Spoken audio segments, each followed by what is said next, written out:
6 months after my career evaporated, my bank account was a black hole, and I was sleeping on a friend's couch. I had officially lost everything. But this isn't another story about overnight success.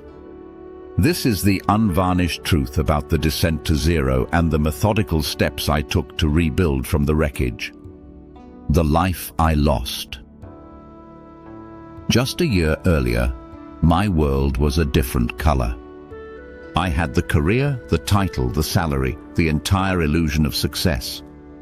I lived in one of those glass towers in the city where the floor-to-ceiling windows make you believe you're not just living, you're levitating.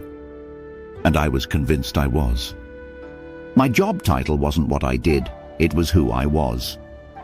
My net worth was my self-worth. When people asked about my work, I'd offer up my title with a quiet pride that felt like armor. I wasn't just earning a paycheck, I thought I was forging an empire. The lifestyle was a powerful anesthetic. Dinners where menus arrived without prices, spontaneous weekend escapes, a closet overflowing with clothes I never found the occasion to wear. I wasn't just comfortable, I was dangerously complacent. I believed my upward trajectory was a law of physics, a direct product of my own brilliance. I thought I was untouchable, that the line on the graph would only ever move up and to the right. My ego had become my most trusted advisor, and it had a wonderful habit of telling me I had nothing left to learn. But when you're levitating above the world, you forget how far down the ground is. And my descent came faster than I could process.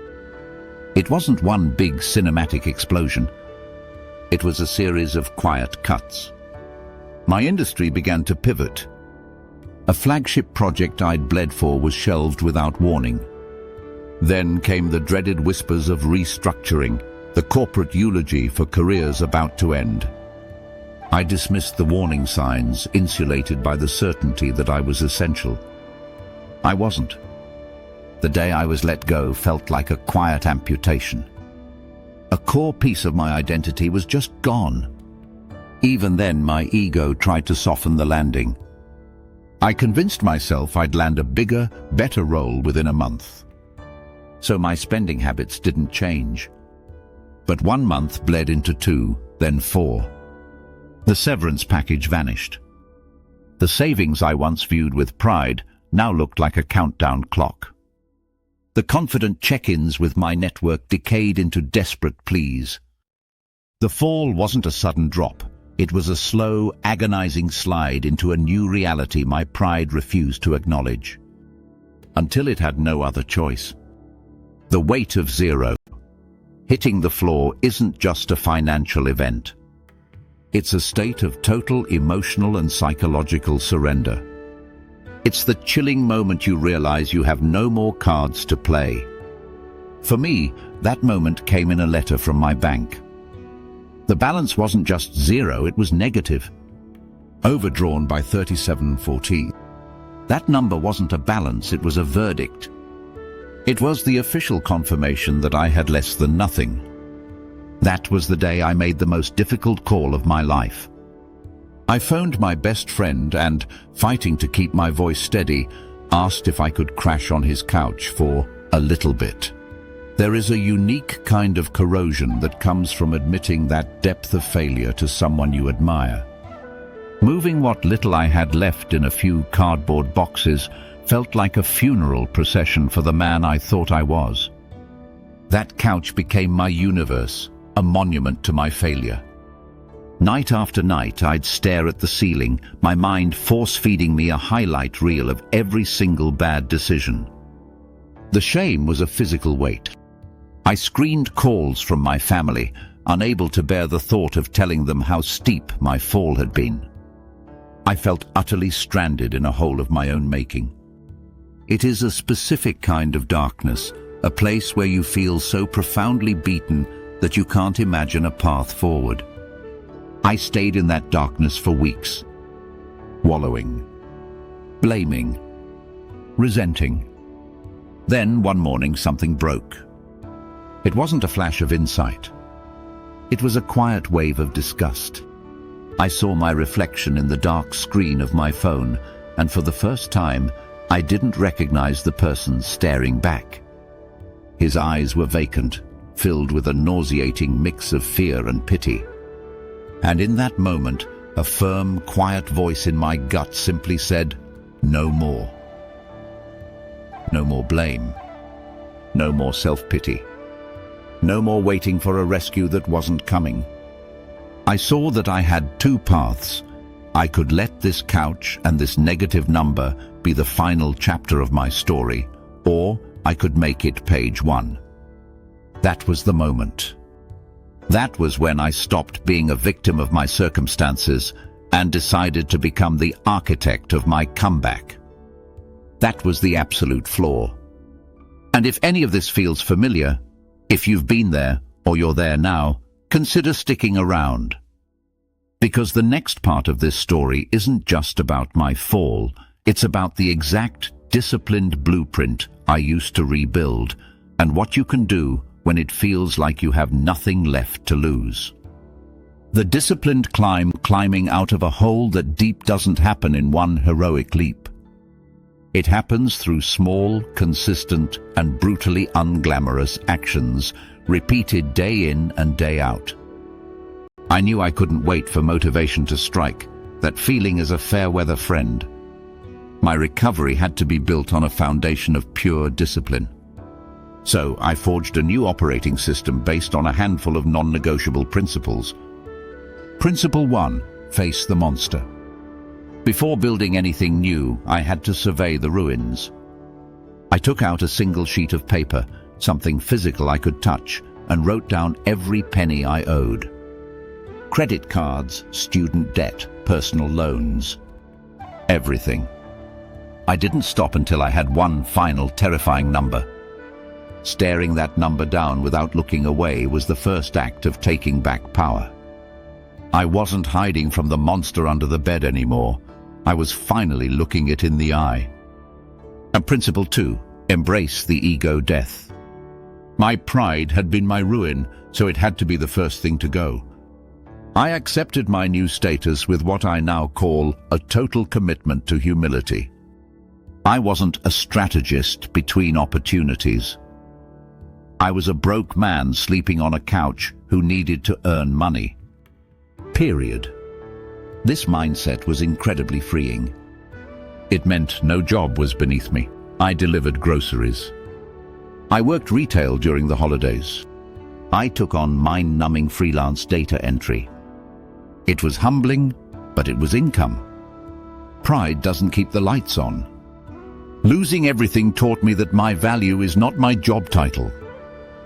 Principle 3, the power of one. The sheer scale of rebuilding my life was paralyzing. So I made a simple rule. Every day I had to take one tangible action to move forward.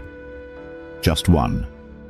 Some days it was small, like polishing my resume or making one call to a creditor. Other days it was spending an hour learning a new skill from a free online course.